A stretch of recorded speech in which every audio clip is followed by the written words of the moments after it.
All right, welcome to Jack Dodson'S Racing Insider News this week. We got a big show. Got the man. He's the man now. You kidding? He's the man. We'll go through our marketing partners. Let's see here. We got WALTRIP Pressure Washing and Solutions, Turn 2 Synthetics. We got GRIER and Associates with Mean Dean Automotive. And how do you where's that at, Jack? Down there somewhere. Yeah. There you go. He said it. He said it. Go ahead. I was trying to get Jack to say it. I'm not going to say it. If I don't think about it, You can't say it. Safety Clean, Performance Plus Motor Oil, Langley Speedway for allowing us to do the show here, Bondurant Brothers Distillery. Speaking of distillery, maybe one day Jack will go get us some product. I don't know. Butterbean said he can make it there. Make it right here on the table, right? Mayhem Management, MPM Marketing, Tanya McAllister, Black Acid Racing Apparel if you need some shirts, Slinger Speed, somebody local if you want to have some shirts or stickers or so forth made. Shows presented by Gen X Motorsports, Driver Development and Race Rental Program. VA 811, Factory Canopies and Fluid Logic. On some of those big races, man, you might look into that Fluid Logic there, Butterbean. It's a little system that goes into your car. It only weighs, I think, 100-some grams. Oh, in the radiator? No, it actually dehydrates the. Dehydrate you. Oh, we don't worry about the driver. We worry about the car. Well, that's the problem they're having in NASCAR. They got a few drivers that have headaches, and it stops their headaches. I got you. But the crew chief just don't care about, all they care about is weight. That's not right. Papa John's usually has a pizza here by now. We're waiting to see what's going to happen with the pizza. The machine is messed up. So. Oh, really? Well, y'all dang. trouble tonight.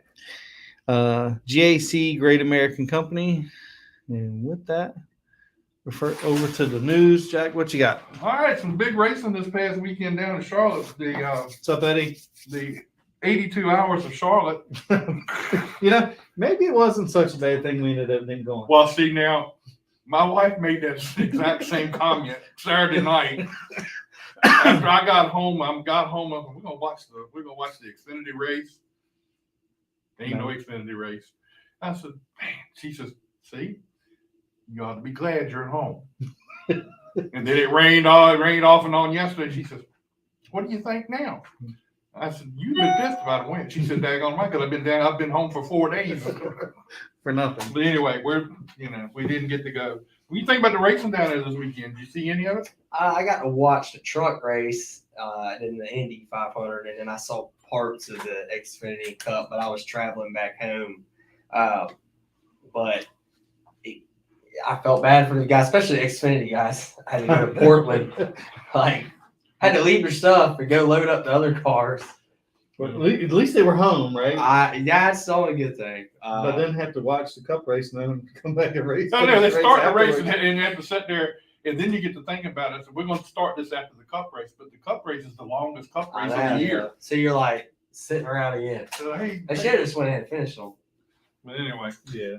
So Ryan Blaney got the win, and seemed to be a little dust up there in a couple places during. Oh yeah, I thought you were going to talk about Blaney. It was cool to see the emotion and how satisfying that was for him. And it's almost as bad like you, right? He put it on him. He broke a drought. So yeah, that's on a big race. And he probably was on the hot seat too because he hadn't won in a while. Right. Not saying that he was, because I like Blaney. Oh yeah. But if you're not winning on a team like that, it's tough to keep it. So I was happy for him when I found that out. Now, they also had some issues there with Chase Elliott and Denny Hamlin. Imagine Denny Hamlin's name coming up in something. I mean, he don't. Right. As quiet a guy as he is. And then Chase gets suspended for one race. I'm thinking that pretty much eliminates him from getting the championship, because I don't think they're going to get. Did they give you a? They have in the past. They're going to give him a waiver. So he's already got one waiver for the medical. So they're going to get one.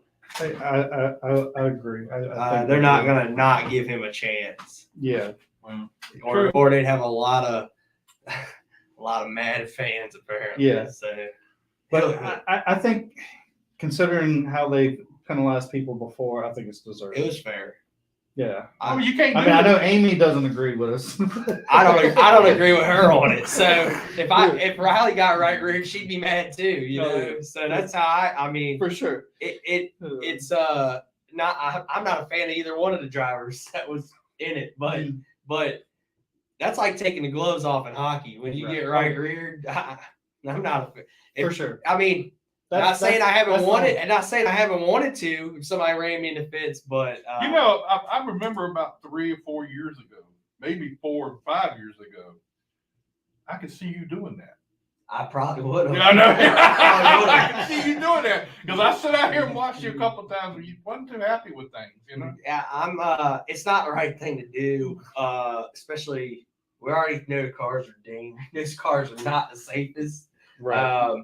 I get it. Denny ran him in the fence. I'm mad too. I'd be mad too. But then you right reared him, wrecked your car in the process of it. So now neither one of you is gonna finish, and you're needing points because you missed 6 weeks.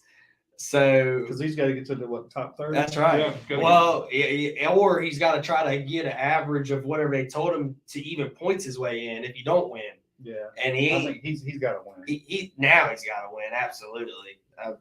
But yeah, to me, if you're a right rear somebody, I mean, I like hockey. Well, I like hockey. It's gloves off. We're fighting. Right, So I mean, let's. I'm with you on that one. So that's what it's equivalent to.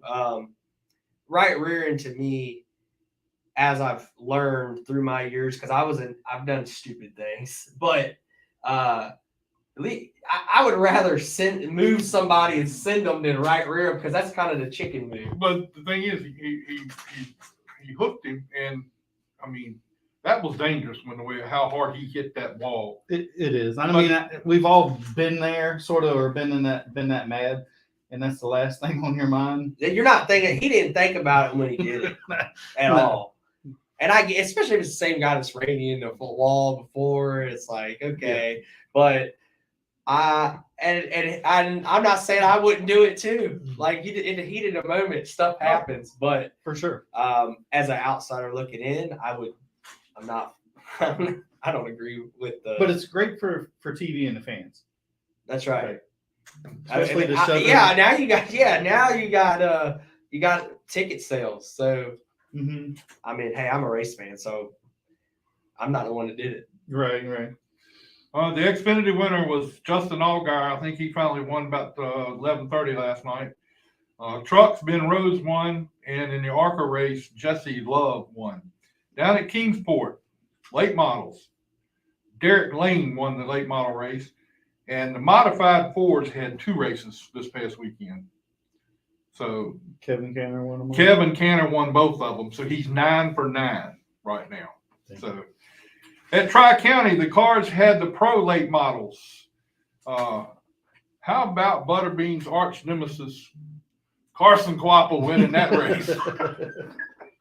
Well, I wouldn't really say arch nemesis. We get along, so. You know, I'm enjoying this little blog thing. Yeah. So I have a deal with Flo, and Flo and I work together now, and they help out, and so they post on Flow, and then I can post it on YouTube later. But we signed a deal with Flow, so that's pretty cool. But it's really cool. I mean, they asked them what their songs would be. You're talking about that. I'm sorry. I'm talking about. I'm talking about all of that, but I'm saying that was the first one I saw. Was the song, right? That's the car store doing that one. So when I put out this thing this week, and I always put the who's coming on on the show. I saw it. And I put a song with it. I saw it. And your song, I had to do it. I saw it. And I got 3 phone calls. Did you? Yeah. What are you doing, man? What is this deal with putting that up there for Butterbean? See, I didn't know. Karaoke song. I did not know that that people around here really they're beginning to protect you. I don't even know. That scared me. I mean, it is car store week here. The Bean fans are getting ready, so I I'm not responsible for what happens in the stands. All right, Tri-County, Carson Quapple got the Cars Tour Pro Late Model. Gary Ledbetter won the sportsman race. At Montgomery, Hunter Robbins won the late model race. Ace Speedway, a name from the past, Todd Massey. Now, he used to race at Southampton. Todd Massey won the modified race. I think it's the first time he's won in a long time. Franklin County, Smart Mods, Burt Myers won. And up at the Indy 500, Roger Penske got another win in the Indy 500 with Joseph Newgarden. Like, how many's he got now? 19 total. He wants crazy. 20. He wants 20. So whoever's driving his car next year at the Indianapolis 500 has got his hands full because he's going to have to get that 20th. That's crazy. So I'll have a shot probably. Well, there's no doubt in my mind. I mean, he's done it this many times. And of course, this week is Cars Tour race week here at Langley Speedway. So give us a little bit of a heads up on what all's going on for Cars Tour week. I mean, are you ready to go? I'm ready. I said in one of the articles, it's a cool week for us. You know, I didn't want Tri-County to get kicked or postponed, I should say, but it gives us a cool little stat coming in this race because we have a chance to go 2 in a row on the tour this year and 2 in a row at Langley on the tour. So I'm hoping the numbers match up and it all works out and we can defend our Visit Hampton 125 win and really try to gain some ground on Quapple with another win and try to catch up to him. It's amazing to me. Okay, it's really amazing to me how you and Lee Pulliam and that crew chief you got, I can't think of his name right off the top of my head. Doug Powers, how you all have really come together. I mean, in such a short time. Yeah, I mean, we talked about this last week, how fast your guys have gelled. Well, it's crazy. So obviously Nick Hutchins and I won the 400 together as my crew chief, but he got promoted at Stewart Haas a week before the season started. So I had no crew chief. Oh, really? Okay. So I knew Doug, which is Cliff Daniels' brother-in-law, Tiff's husband. Mm-hmm. So I knew Doug from when Cliff drove my car, and Lee and I were scrambling to find somebody because Lee's with Brandon at the track. So it was, you know, it wasn't like he could just go to my car.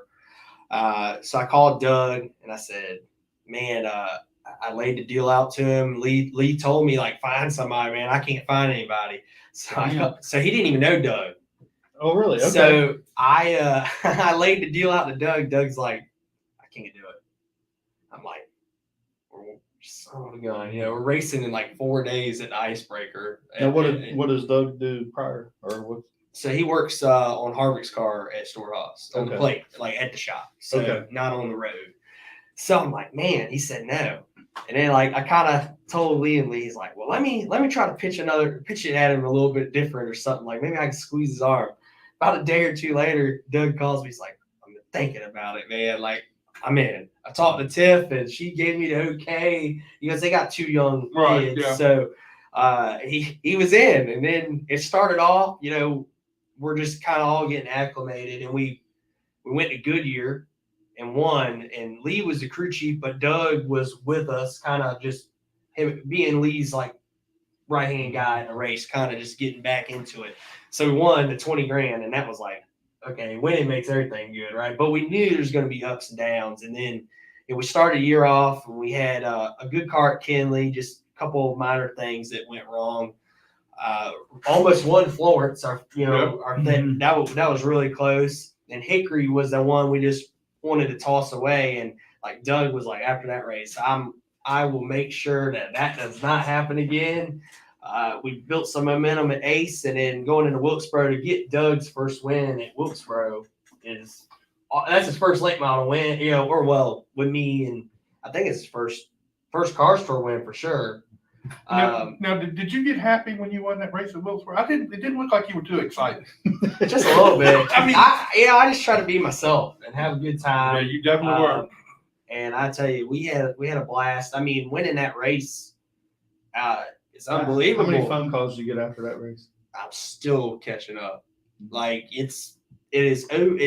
I'm so thankful and grateful for it, but it has been truly overwhelming to try to. Because I don't like to let.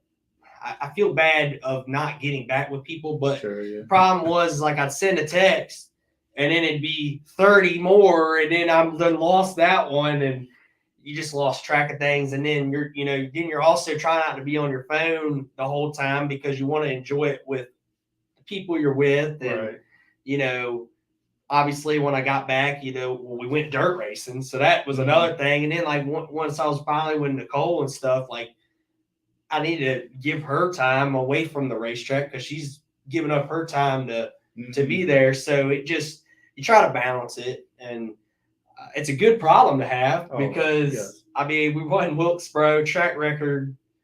I felt like we had the best car there in the race, and it worked out. Best car doesn't always win, but I felt like we made a statement because it's been a while since somebody was that fast, much faster in qualifying. We were like a quarter of a second faster than second.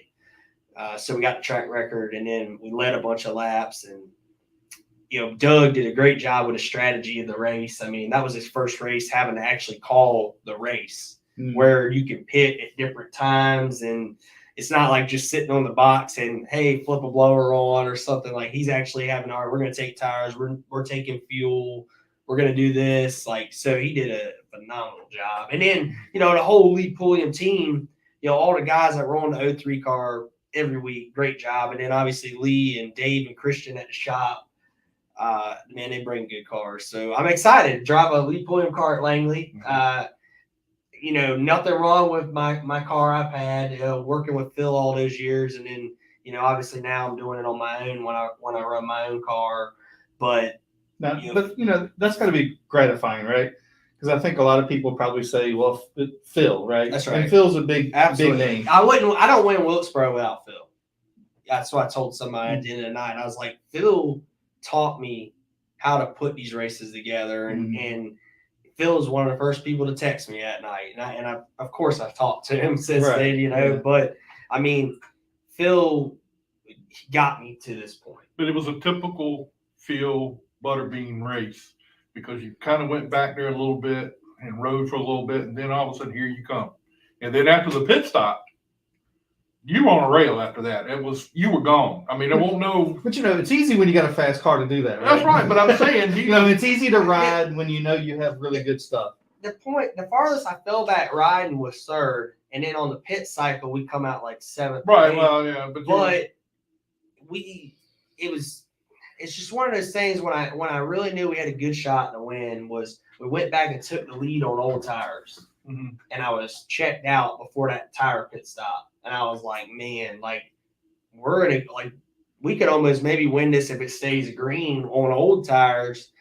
And then we put tires on, and I knew that Quapple and Fryer and those guys had already put theirs on. And I was like, well, we're already ahead of them on tires now.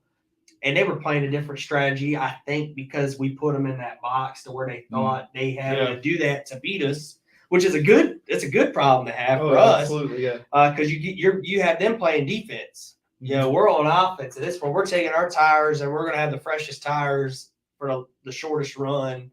And luckily it worked out. Enough cars pitted when we pitted to where we weren't 15th or 20th. But I knew we had a good car I knew we had a good car all day. But when we took the lead on old tires, I'm like, man, this thing is if we don't overkill it at the pit stop, like we're going to be really good. So I'm excited to, come back to Langley. Obviously I'm sure like Doug's he said he's probably going to lean on me here because he hasn't been here. So, I'm just going to come here and do what I've been doing. And I wouldn't change anything. If you had been wearing the same underwear for the last 2 years, I'd put the same ones back on. Now, let's look at this thing here now. That has to be probably the neatest thing you've ever gotten. It would be for me. Well, that with the lift ride. Oh, yeah, you were. Yeah, I saw you on the lift ride. I mean, the lift ride. I didn't even want to sit in the car, so I got out and celebrated with them for a minute. And they're like, "Oh, I get back in the car." I'm like, "Well, the lift ride was so cool." I think the most gratifying thing of winning is not the spotlight on me, but it's pulling in and seeing Lee and seeing Doug and like Doug cracked me up. He looked just like a Cup crew chief. He had his backpack on, walking to victory lane, and he stopped me to talk in the window as I was pulling in pit road. And like, that's a memory of a lifetime, or in a moment. And then, seeing Lee standing there, guiding me into victory lane, steering the wheel for me so I didn't hit nothing. It's tight. Yeah, it's really tight. You just got to pull it and then turn. It's really tight. But that to me is better than winning. It's just seeing their hard work pay off, because the driver's the lucky one. Those guys work their tails off in the heat, in the shop. I haven't been able to be at the shop lately up there with Lee, but I've been up there enough to see how hard those guys work. And it's made me want to push my work ethic even harder on my own stuff, because of how they never stop. Now, where did you find Doug, or how did Doug's name come about? It's funny, we literally had no hints of anybody. We're like, everybody's taken, and we don't want just anybody. I mean, that would have been scary, right? It was, and I'm thinking like, man, I'm gonna have to really probably make some calls on my own that I'm probably not comfortable at some of these tracks. And Lee's like, do you know anybody? And, we were bouncing a couple of guys around, but, we didn't want to bring just anybody in that's going to take Lee's info and go to the next team or something, because you got to watch that. Right. And I was just like, man. So Nick Hutchins worked at Stuart Haas, and I texted him, and I'm like, does Doug still work there? He's like, yes. And I'm like, all right. I'm like, that might be a good idea. And then Nick was like, yeah, I think so too. And so I'm glad I did it, because now Doug has turned out, to be not only my crew chief, but one of my best friends. I mean, we talk almost every day. Like, it's funny, but we literally text or call. I mean, he even calls, check on me about my own car, because we rained out, but I was, getting ready to come here and work or run again on my own. And, he's always, I think that whole week he checked in on me every night. Hey man, how's it going? Or you got it, you need any questions? What, I'm like, hey man, this is what I'm doing, blah, blah. So we can bounce ideas off each other. And we built a really good friendship that once this is done, we'll still be friends. So now I got one complaint. What's that? Okay. And I know you're part of the Cars Tour now, and the folks on that Cars Tour, they have no clue what they're talking about. On the no. Wilkes County is not. Oh, I know. Wilkes County is not the moonshine capital of the world. It's Franklin County, Virginia. And I know, because my grandfather run the moonshine. Well, you know what? We're running the shine right there, so it is what it is. I know. So I was really picked. I was going to call him. Sure. And I said, no, I don't tell them you're with me, though. I'm going to tell them. Tell we're friends, right? I'm going to tell them, look. I ain't going to be able to come on the show no more. You want to say we paying that show for Cars Tour driver. Hey, speaking of that, I do have an announcement. We have a spam Facebook account that is commenting on all my giveaways. Like instantly, they got 0 followers, and it says they're a grocery store. So if you can please go report that page and tell them it's not me. Yeah. And people are messaging me going, I won. Where do I get the tickets? I'm like, we haven't even. The same page. Again, they're doing it today. We put up a post. We're going to announce 4 tickets away Friday. And instantly, I start getting these giveaway comments. And now people are private messaging me. Thanks so much for picking us. And I'm like, we just put the post up. Like, I feel so bad because these people think they won. And they're going to click it and get hacked. And I reported the page on my personal page. And ours has over 6,000 followers. This page has 0. So report it. Okay. Report it. All right. I ain't going to mess with your page then.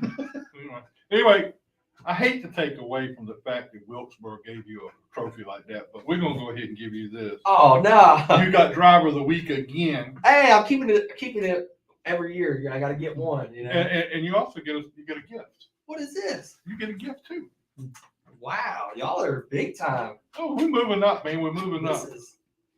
Y'all got all kinds of sponsors, and y'all be able to run a cup car soon.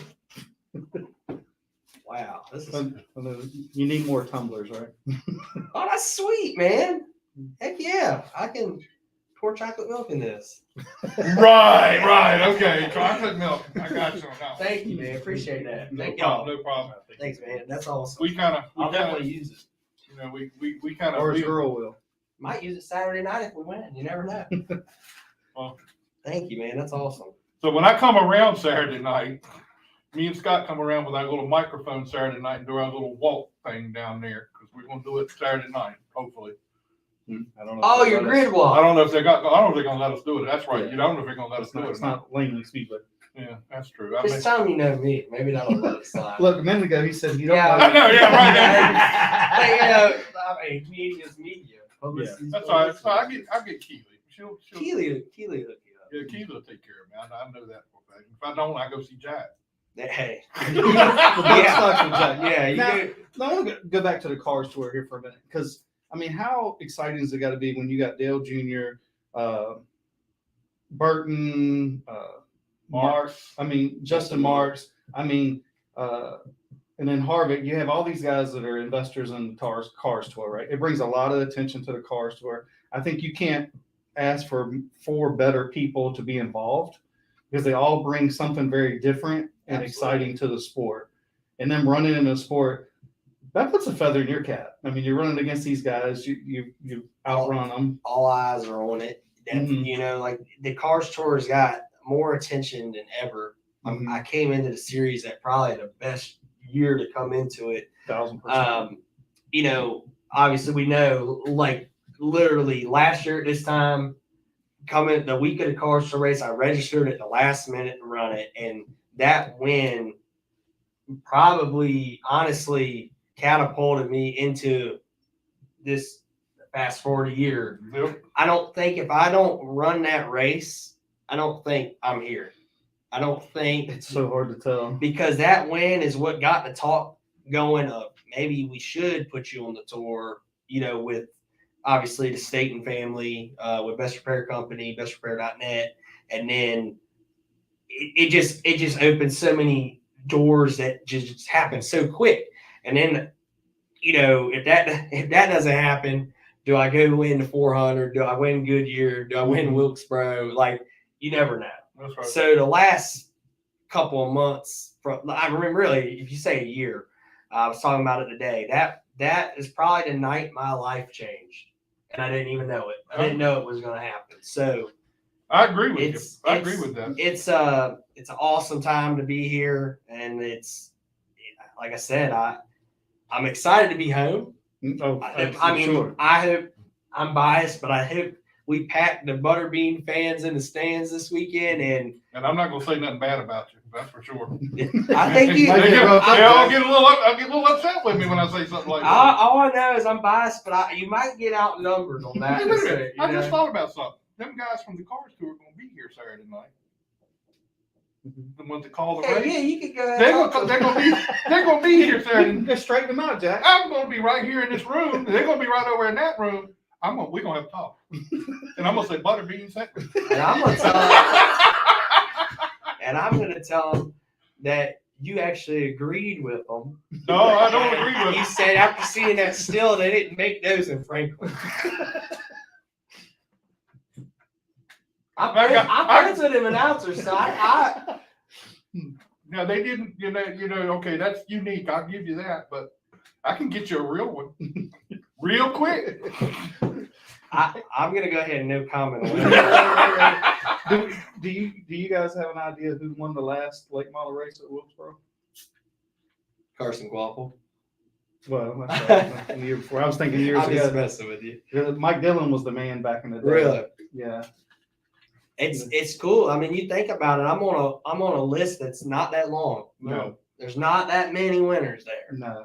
And to go up there and take a photo where Earnhardt's taking a photo is I mean, that was the first time in Victory Lane it had the sparks in the background shooting up like a real deal Victory Lane. Like that was incredible. It was really cool to see. And it was cool. It was still on the same asphalt, right? Oh man, that's such a cool. They can't change that right now. They've got to leave it. They're talking about it. I hear there's some talk about that, but because I understand that I know somebody lives out there, and I guess that NASCAR said that they needed access to the interstate right there, that they're already building the interstate to drive straight into the racetrack. So it sounds like the future for Wilkesboro is. I think they need to It change. sounds that I think way. they need to fix the cup car before they fix the pavement. Is what I think needs to happen because I like the old asphalt. It gives it a lot of tradition, and I like where it tears the tires up.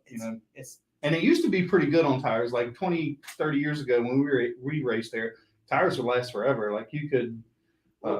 I forget the guys that worked at Townsend. I mean, they qualified on 30-lap tires and ran third or fourth in the race. And, well, look at it for example. All the tracks they paved. How's the racing been? completely agree. Like It's not as good. like you think it was bad. They could too change much- it. They too could much change track. the tire and probably fix that whole race. Mm-hmm. Or honestly, I mean, give the man some credit.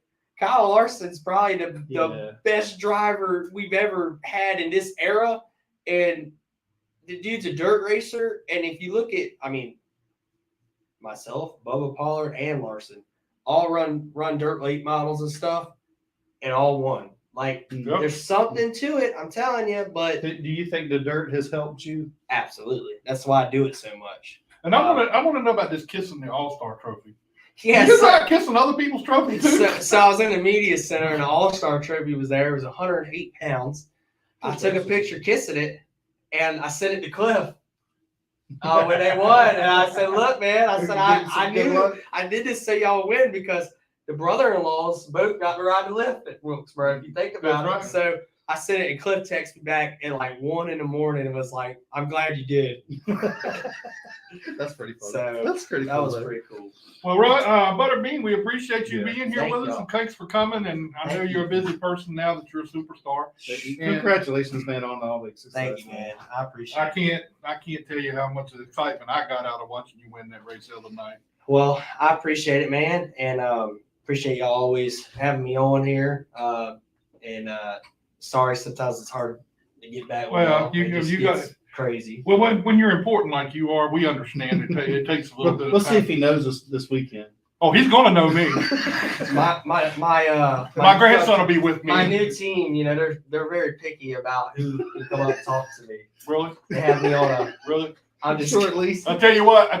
Talk to the PR My lady. grandson's gonna be with me Saturday, so you better be able to talk to him. I will. Cause he almost got in trouble today because he wanted to come with me. Oh, he did. Oh, well, I'll see you Saturday. He told me, he sent me a message today. He said, "Papa, come get me. I'm ready to go. I'm going to go see Brendan tonight." I said, "Did you talk to your mom first? Because I got to get him out of school." Right? Oh. So I said, "Did you talk to your mom first?" And he said, I'll ask. Well, an hour or so went by, and he come, "You come get me." I said, "Something ain't right." I feel something ain't right. So I texted his mom. His mom said, "No, I did not tell him he could go. He's got something else he's got to do tonight." So you were getting to be on the chop block. Yeah. So I texted him back. I said, "You're not coming tonight because your mom says you're not going to." He's actually, "I don't care nothing about Boy Scouts and none of that other stuff. I want to go see Brendan." Tell him I'll see him Saturday. Come out and see me. All right. We will have shirts for sale. We got some new shirts in, the tour style shirts. So we're gonna figure out if they're gonna be at the trailer or if I'm gonna send my mom. Well, she might have a white claw. I don't know, but somebody be selling shirts. With White Claws for sale too? No, but that's where the money starts disappearing in the wrong spot. Love you, Mom. Good luck this weekend, man. We'll see Thank you y'all. this weekend. Appreciate it. Man. don't- Great meeting you. Hey, I mean, we'll keep it. I can't let y'all. Thank y'all. Y'all have fun. I was trying. I didn't know that. That's not legit. You can't use that. You can't use that. You can't pull up out of that. Come on in and have a seat. Actually, you're gonna get both. Should be able to get all three of us, hopefully. Oh, he did make it. I appreciate it. All right. Chris, Let's you do got that one? in the middle. Yeah. And pull the. That's to get the stool in here. Yeah, I'll move down this way. Yeah, we got you in there. Go on, you have to go under the. Oh, no, it's fine. I can sit over here to the side. I don't know if Hey, he did that good. Yeah. All right. All right, well, here we are.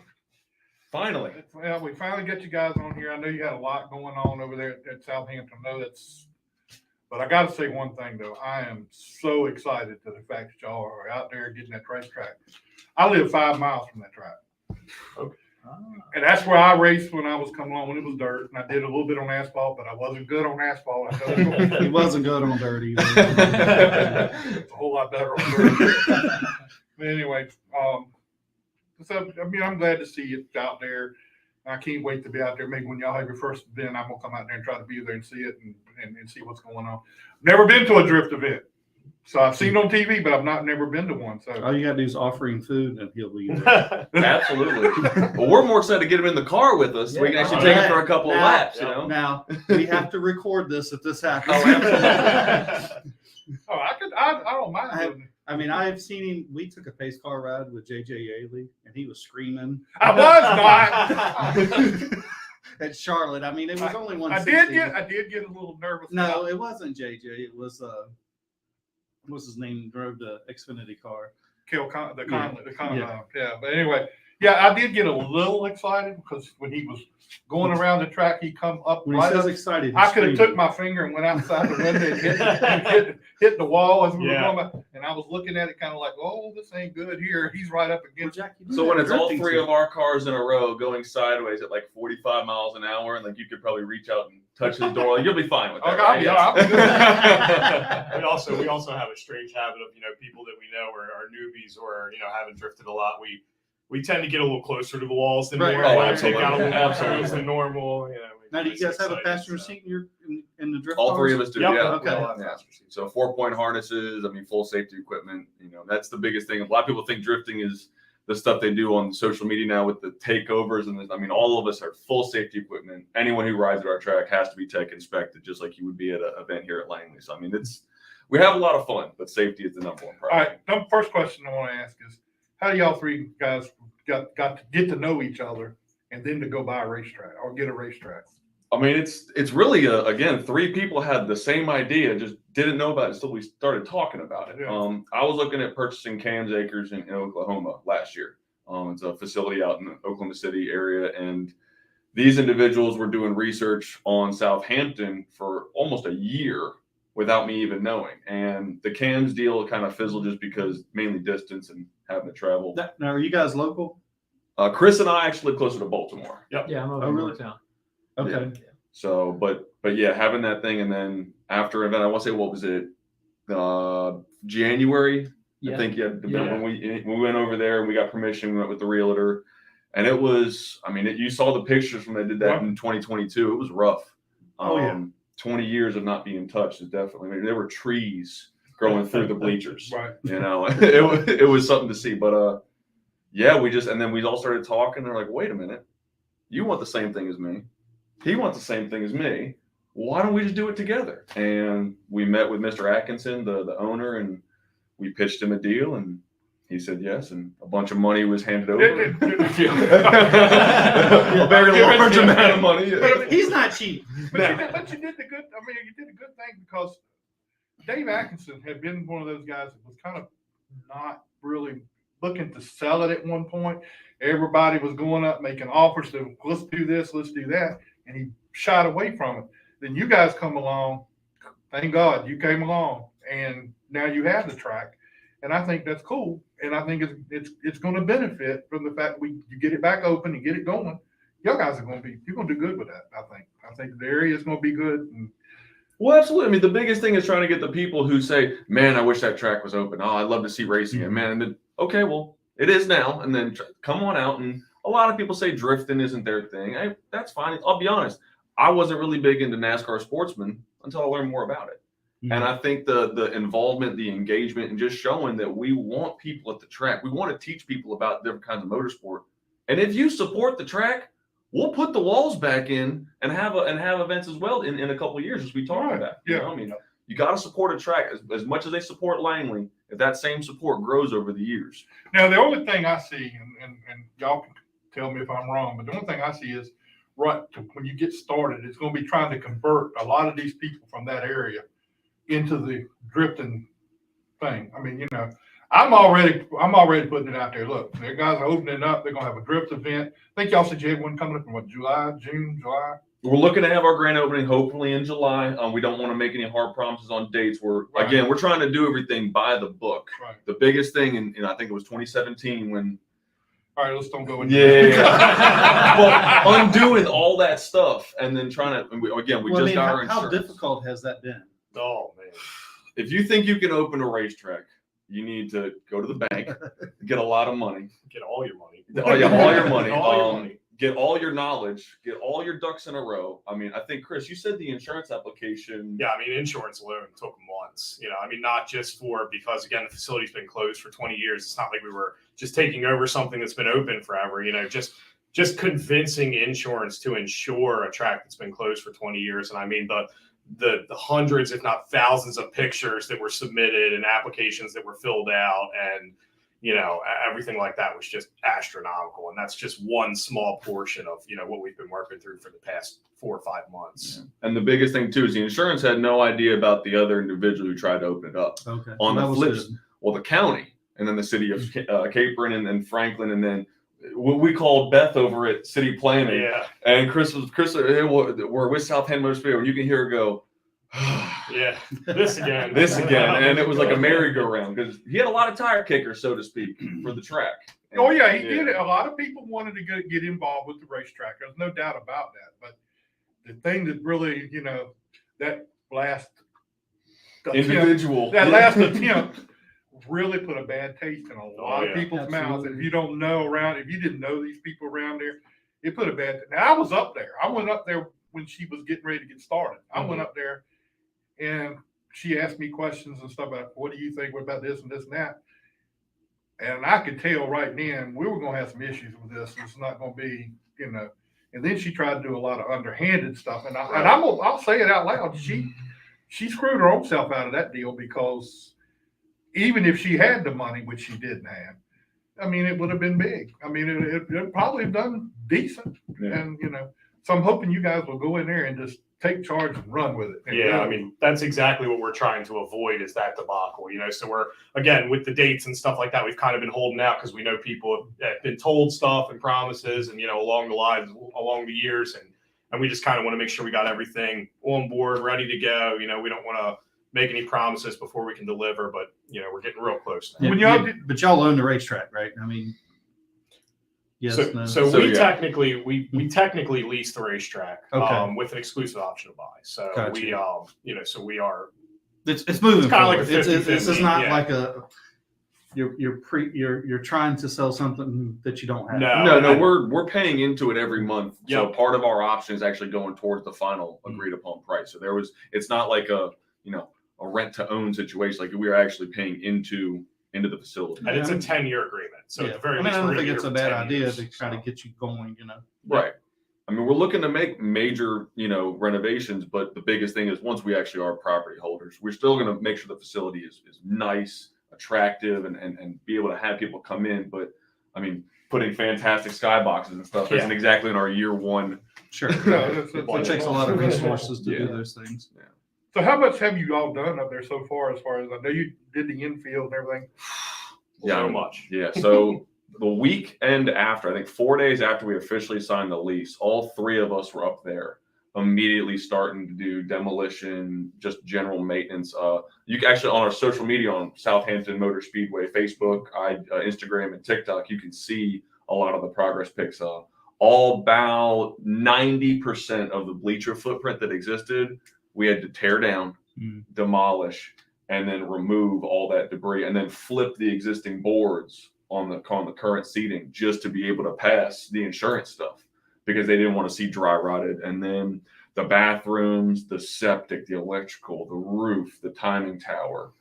I mean, and we're working from the inside out. So yeah, we'll get to the sign, we'll get to all this stuff, but I mean, that's the other thing, trying to do a day job and then also fix your racetrack. Right. It's a big undertaking. So with you two guys being in Baltimore, and where'd you say you were from? In Yorktown. Yorktown. I mean, you're a good little distance from the track. So I mean that's got to be hard to have a regular job and then have to come here, and probably no more than what, afternoons, or I mean not afternoons. You guys wouldn't even be able to get done in afternoons. Yeah. But I mean, at the weekends is about all you got to work on this stuff. Yeah. We're pretty flexible. I know Chris's job and Robert's job allows him a lot of work from home capability or remote distance. I own a couple of businesses in Baltimore, so I can, or Maryland area, so I can take a step back to be able to have more hands-on stuff. So it's not for the faint of heart. I mean, regardless of how much money you would want to put into a racetrack, just us being on the same page about a lot of stuff and communicating all the time. With a partnership, I mean, communication is key. And since we're all drivers, we all love racing.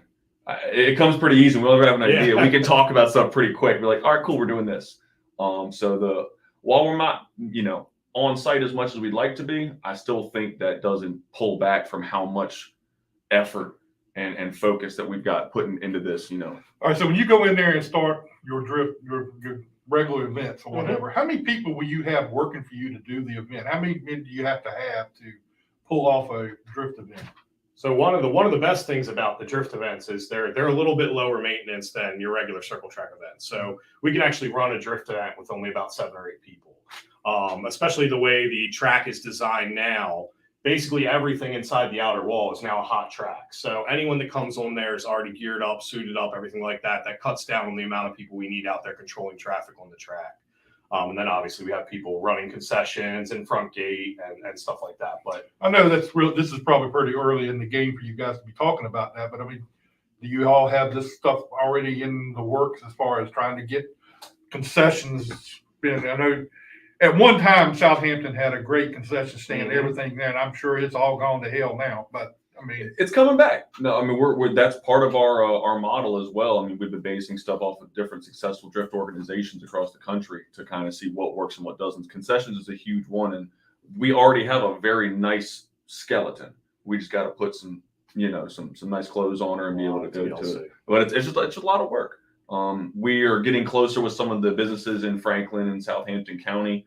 So we're going to be hoping, especially once the track starts actually having events, doing the sponsorship thing and then really trying to be able to have some fantastic boards and advertising local businesses, but also to invest in the property to make sure we have quality concessions, quality security, safety, all that kind of stuff.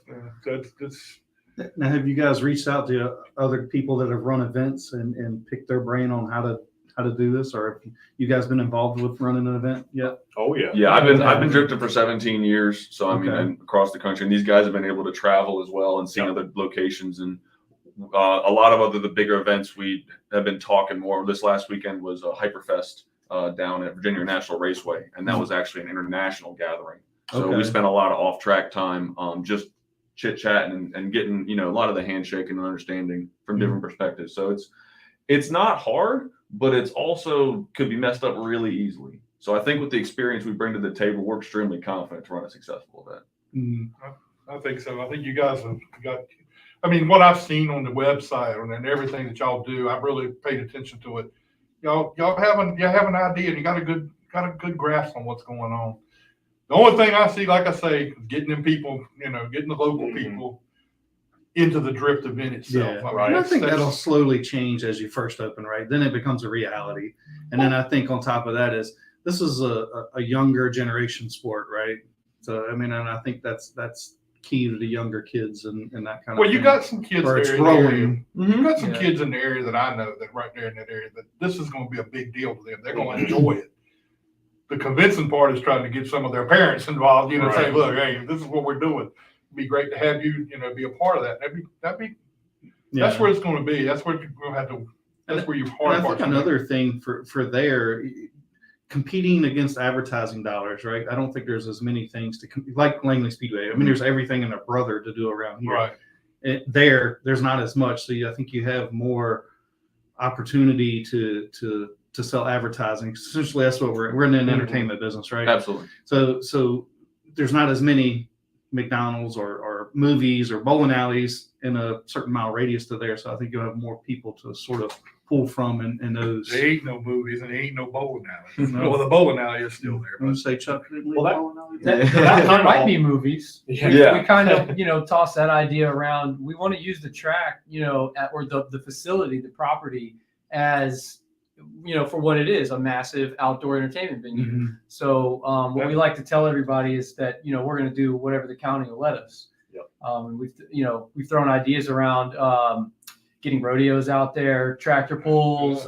We had someone reach out to us about bringing an MMA fight there. So that'd be cool. Yeah. And I think you have to today, because I don't think you can just survive like years ago just doing 26 weekends a year and, Right. and make enough revenue off those 26 days Mhm. to pay for, 365 days of rental, right? Right. Yeah. Well, our property's over 60 acres.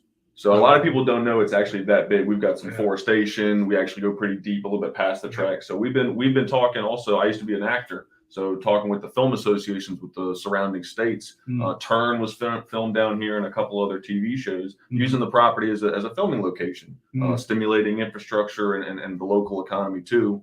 We met with the Franklin Southampton Economic Development Institute, I believe, the FS at CDI, and Carl was really nice to us, and people are really warm and receptive to the track coming back.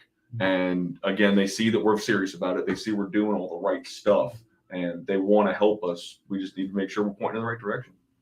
Well, I think you got it going on. I think it's going to be a wonderful thing. I'm looking forward to it. Is this going to be a weekly drift event, or is it going to be bi-weekly? Is that kind of the So right now our plan? schedule is basically we pretty much have one event a month. okay? Some of the events in the summertime have 2 events per month.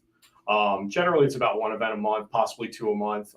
Some of the other days will be filled with, again, we'll be able to do rentals and private days and stuff like that. So people will kind of be hosting private drift days in the voids, around our schedule. But drifting usually at a single facility is about once a month, maybe twice a month in the heavy months. Okay.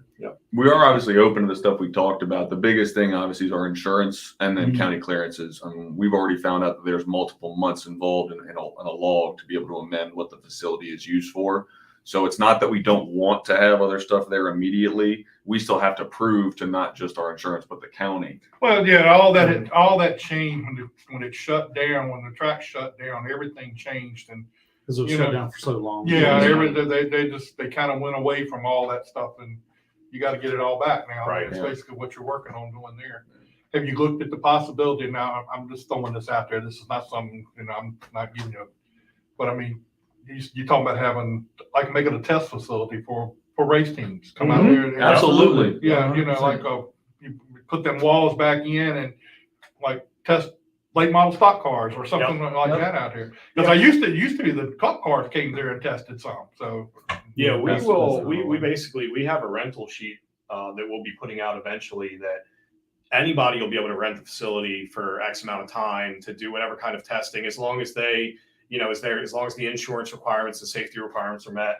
People will be able to rent the facility for all kinds of different reasons, and that is hopefully going to be a pretty easy thing to just fill out, submit, and work with your representative, whoever that is, to kind of figure that out for you. But yeah, the venue will be open for plenty of stuff like that. So when you get everything situated and get ready to start, are you going to have somebody working there full time? I mean, to keep everything going, because while y'all are going off in other places, I've kind of seen how when it's left there and nobody's around, Mhm. certain things start happening out there. Oh, absolutely. And I could give you a great big list. They left some presents for us when we were cleaning up. So I mean, we've seen that there were some visitors. Yeah. Yeah. Luckily nowadays in our technology day and age now, we have technology on our side. So obviously everything will be monitored remotely when somebody is not there. But again, the facility, it's at some point it's going to be every weekend. Somebody will be down there pretty much, every week. So We'll end up growing into that. yeah. Yeah, I'll tell you that. Yeah. That's cool. I'm just saying, I don't want to see all that hard work that you're putting in there, no. and then somebody come because Hey, believe me, these boys are on the hook. They're gonna do whatever they can to get some revenue, Yeah. right? I've done heard about the stories of slipping through the woods and coming in the back of the racetrack and doing stuff back there. Hell, I did it one time myself. So I mean, Rusty. but I mean, Manny. Well, the nice thing is that, obviously with us growing and working with the government, we're still trying to get very close with fire department, EMS, and police, Southampton County Sheriff's Department, and showing them that, hey, we're dedicated to making this a motorsports facility and keeping the craziness on track. So getting in their good graces, getting in their pocket, and absolutely no condoning of craziness outside the track, and being very firm on that. Hopefully, as time goes on, they see we're serious. If there was an issue, we would have a little bit more. but you got a sheriff there in Southampton County, Sheriff White. He is all business. Yeah, he's all business. But You already found out. he will be your biggest ally. Yeah. when you start stuff, he will be the biggest ally out there.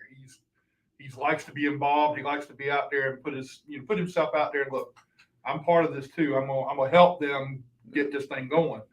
And I think you would benefit from using him as to whatever extent you can use him to. Right. He's great. Before our official grand opening, we're going to reach out again to all our government organizations and then local businesses too. We're going to be testing the facility to make sure, kind of do a dry run of an event as far as drivers and then small stuff, but also want to be able to have those individuals come on a day where we're not 1,000, 2,000, 3,000 people, and they can actually have conversations with us and we can talk more in depth about that kind of stuff. So we're very interested in having that happen. That's great. Yeah, and I'd imagine the city and so forth, they want it, right? It's going to bring revenue Yeah, to the absolutely. place, and it's people are going to eat at the restaurants. I mean, it's going to be big for the county there.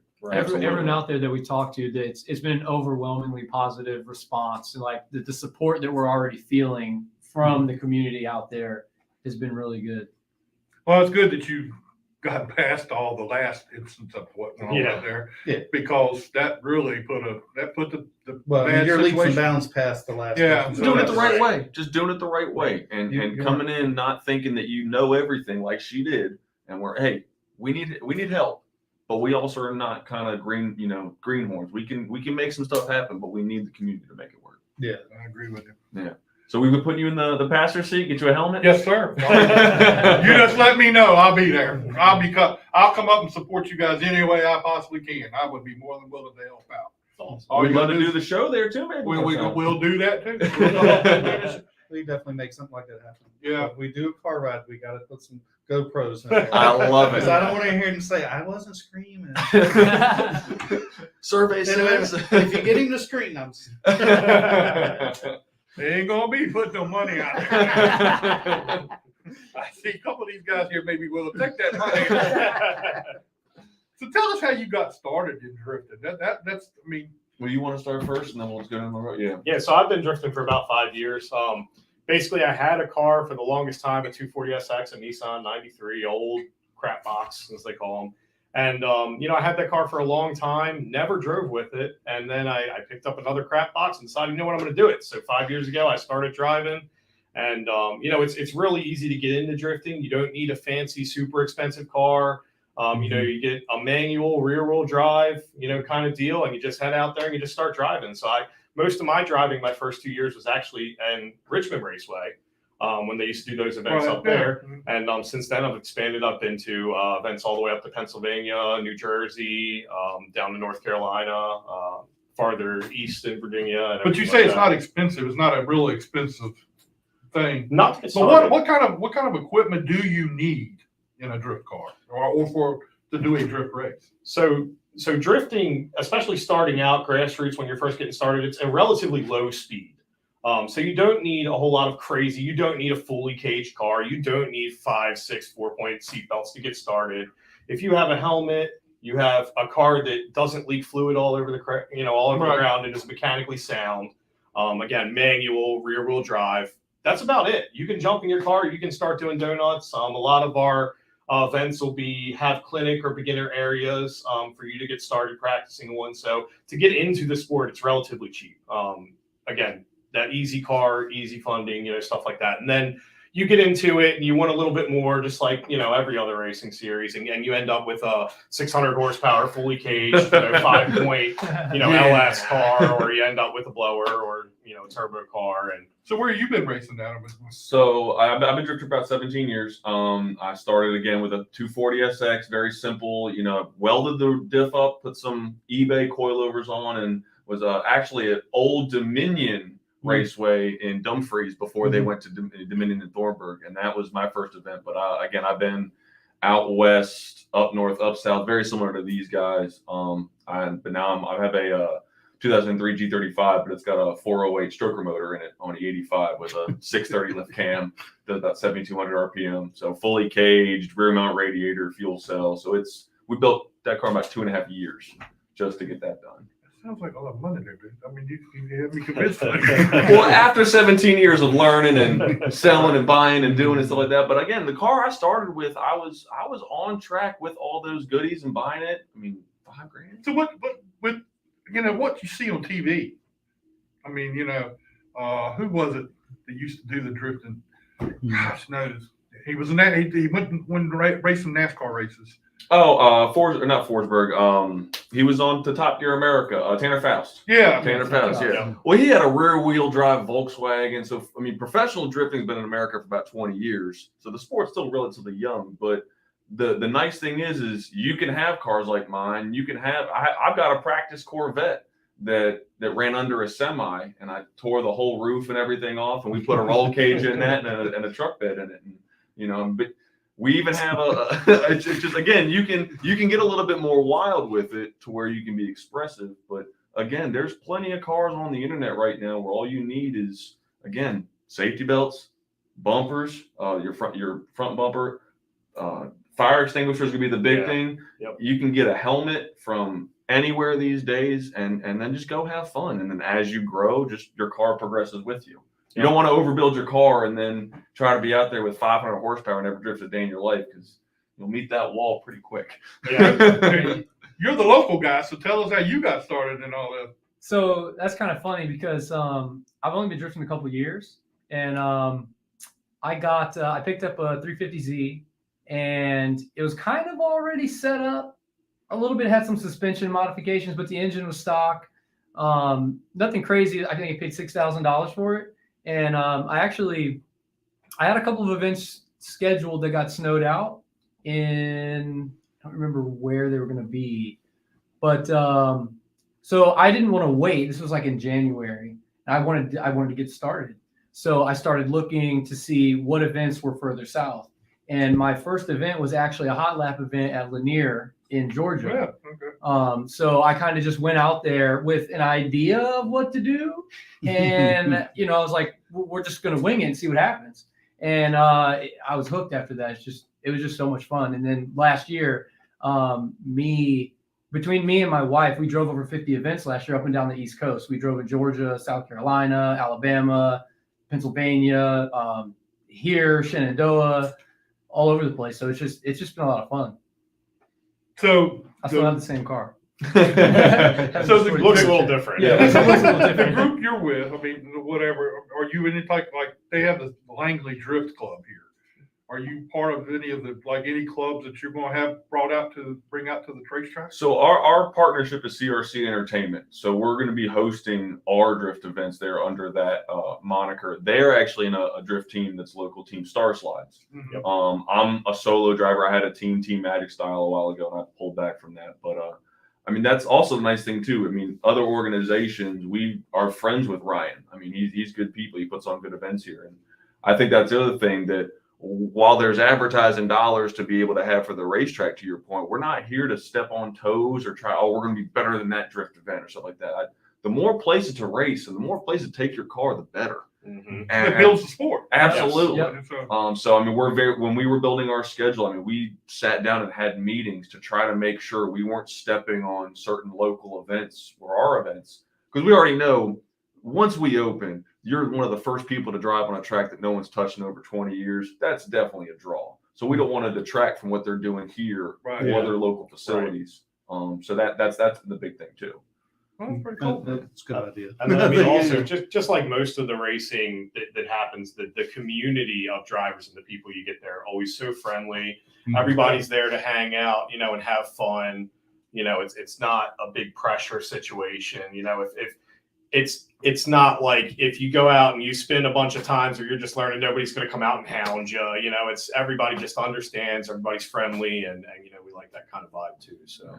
And being family friendly. I mean, that's the other thing. You want the family experience to be, a positive one. And if we're out there all weekend, 10 a.m. to 10 p.m. on Saturday, and then 1 to 6 on Sunday, we want to be able to make sure that there's something to do for the whole family. And having Franklin and Emporia on either side of us, That's a big deal. definitely a huge draw. And then again, working with some community businesses, like, hey, bring out the party around the moon bounce or something like that. Or like if you want to tailgate in the parking lot, you don't want to spend the money to come in, you can do that too. But just giving people something to do in Southampton County. And I mean, we've got people that are looking to drive from all over just to come to the track. I mean, we were very receptive. There were drivers from Quebec at VIR last weekend. And when we were talking to them, like, yeah, we'll come down. So That's been a learning thing and I haven't been here for one of the drift events here, but I've understand that people have come from all over the country to here, and which is just shocking for us and the NASCAR side of it. Right. Because usually it's going to be, within a certain mile radius so that everybody comes and races at the track. Although I guess there's no restriction on what car you bring to your event, and it's a little different for the cars here. It's not like I guess there's one car you can take wherever, but there's sadly different rules and stuff and so forth. Yeah, the good thing about drifting, especially with the different cars too, is usually, especially in drift competitions, there's always an equalizer, which is usually tire size. So even though he might have a 900 horsepower car and I have a 300 horsepower car, if we can only run a 245 or a 235 tire, his 900 horsepower is basically useless. So in the competitions, there's a lot of equalizing factors. And then with traveling all around the country, I mean, we love going to different tracks, different layouts, different surfaces, it's just like setting up your car like any other race. You're out there figuring it out, different tracks, it makes it more exciting. And that's what appeals to us about driving to different tracks and having new locations. And that kind of plays into SMS with the open infield. We'll be able to run different layouts and different designs, for every event. So there's always something new to do as a driver. Well, that's what I was just going to say, because it's all asphalted and you don't have the walls there. So there's unlimited possibilities of configurations, I would imagine. The really cool thing is we've done the math, and with it being a 4/10 mile tri-oval and then the 175,000 square feet that we just laid of new asphalt, we can actually run the professional arena layouts in our track.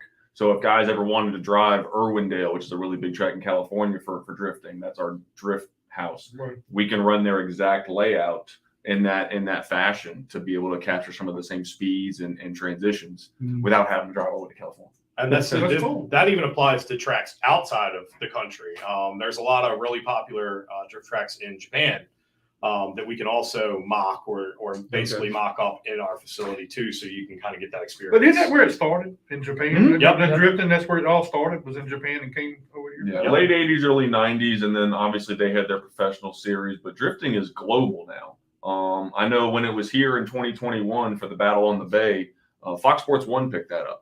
So that was one of the first times that drifting, a regional event, had been televised on a national scale. So it's not a couple of kids in turbo 240s anymore. I mean, it's moved. I mean, they're the cars at the pro level now. They're easily $300,000-$400,000 into those cars. So is there we have NASCAR. Is there a group that's sanctioned by Formula Drift. Formula Drift. So US Drift is the regional sanctioning body that would allow you to be licensed. In 2021 is when they had a licensing competition. Those top 3 drivers got their license to go. It's called Pro Spec.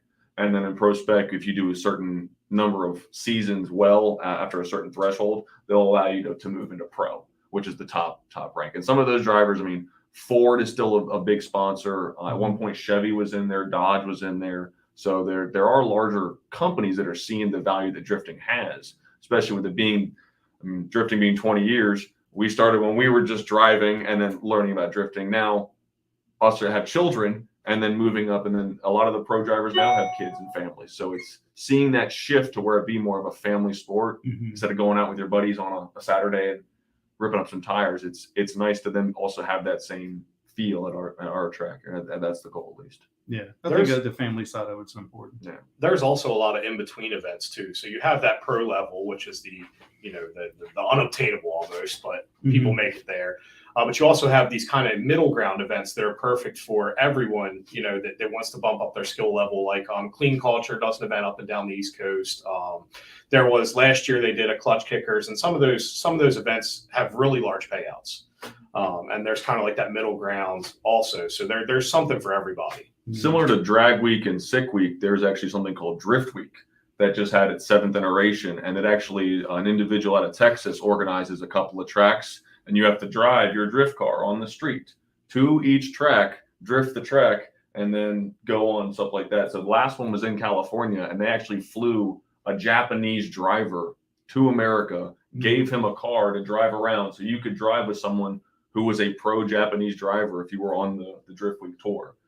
So it'd almost be like if Chase Elliott was driving along, and then you could pop in there with him, and he would just be running around almost like a boys hangout. So something similar to That'd be cool. that exactly. So That's gonna be cool. Well, I'm excited. I really am excited about it. I'm tickled to death. You guys we're gonna bring Southampton Motor Speedway back, and it's not NASCAR. We understand that, but maybe down the road you'll get that. Not get that yet. not thing. yet. Not Well, yet. I know Not yet. it's down the road. I mean, we know how that works. It's going to be a while, but you got to start from somewhere to get it back and get it going. And I appreciate the fact that you guys have come and taken care of Southampton Speedway and got it back going. Yeah. Because it's really hard for me to ride by that place as much as I ride by there and know there's nothing there. I mean, there's nothing going on. Can we put a start and park place for you out there? Next to the weed field. But I mean, He started a Part 1 race, and we we're not even going to go into that again today, okay? These guys don't want to hear that. But no, it's really cool to see that. And because I come by there the other night, and you can see that, there's been some stuff done out there. And I was telling my wife as we were riding by, and she kept, I came all the way out of the seat trying to look, and what are you looking for? I said, they're working on that place. It's going to be not long. We're going to be coming out here. Well, if you're not local, you guys can actually follow the progress of our track on social media. We are Southampton Motor Speedway on Facebook, Instagram, and TikTok.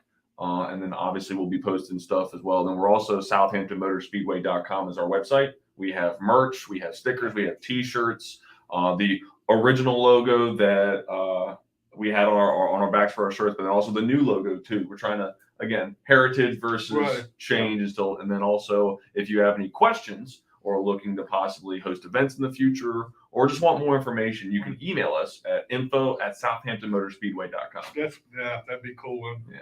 And one of the things I hope you guys will do somewhere along the line. I mean, that's not something that has to be done. This is my opinion. To merge the old with the new, have an event somewhere. Some of these guys that are from Southampton County that raced out there, bring them out, let them see what it's all about. And I think that would be cool to have some of those guys, because a couple of them have already called me. And they're said, not calling you, Jeff. No. Successful. No, but people have called me and said, "Look, what do you think they're going to do this? They're going to do that." I said, "Well, not right now, but it'll come." But I think that's be something y'all could look into. I'm not trying to tell you what to do, but something you look into. Sounds like it. I'd love to get those guys back on the track. Yeah, this 100%. because when we went from dirt to asphalt, a lot of the local people kind of got out of the sport. Yeah. But it was right there within a mile of the racetrack. There was like 5 or 6 race car drivers had shops right there in that area. Yep. And it was really, that was the thing. So I would like to see some of those guys maybe come back. Maybe not to race or not to do anything, but Jump in the passenger seat. Let's go. Bring Let's them- go. Let's take a yeah. lap. bring them in and show them what you're doing compared to what they know.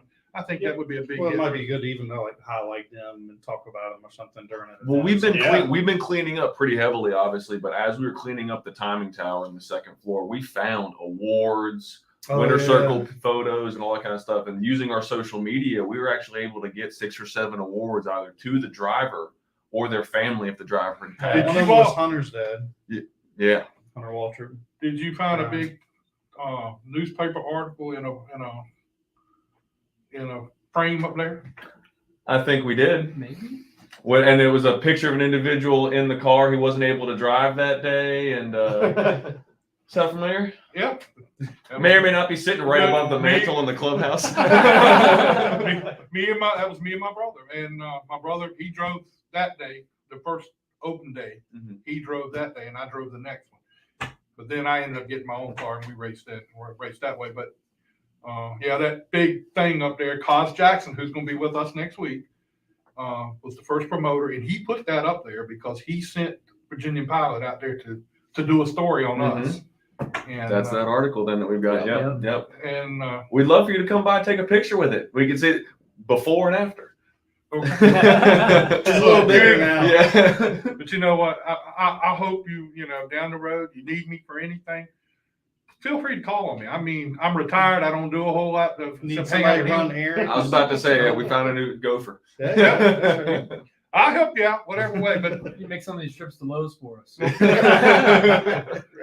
but yeah, I'm excited. Thank you Thanks guys. again for having us. Thanks for coming out here tonight and being a part. I know for you guys it's a long trip down here, or I don't know what all you had going on anyway, but For the track, it doesn't matter. This is promoting our future. This is investing in something not just for us, and it's being selfless. well, thank you a lot, and it means a lot. I mean, I put out the word big time around the area that you guys were going to be on here tonight, and so they all wanted. A lot of people wanted to hear what you had to say. So We appreciate it. And Mason wants to know, is he still banned? The girl banded him from the property. Well, Mason, we'll have to check her records. That's but- we'll discuss that. That's probably a transcript of that somewhere. Yeah. Yeah. All right. Well, I appreciate you guys being here. Appreciate Butterbean being here tonight. Please, when we get this racetrack going, and these guys were working so hard to get it going, go out and support them because I mean, that'll be really cool, and I think it'll be beyond words of what it could mean to Southampton County. So for that, I appreciate. Thank you very Absolutely. much. Next week on the show, we're going to have the first promoter from Southampton Motor Speedway. I'm a real nut for the old time stuff, you know. And then when you guys come on, I said, man, let me call Cos. And I talked to him. He didn't even know that the track was opening back up again. And I said, here, this is what's going on. And I said, want to come up tonight? And he said, no, I can't do it. But he's going to be with us next week. So Nice. So it'll be. That'll be cool. I want him Hopefully to. he sees this and maybe he can get that spirit back up in him. You know? Yeah. You might have some good ideas or some things. Yeah. He was very instrumental in getting that track going. We'd love to get in touch with him So- if we can have that happen. All right, we'll see you all next week. Please share and like our show, and like I say, go support these guys when they open up because it's going to mean a lot to us. So we'll talk to you again next Tuesday night. See you.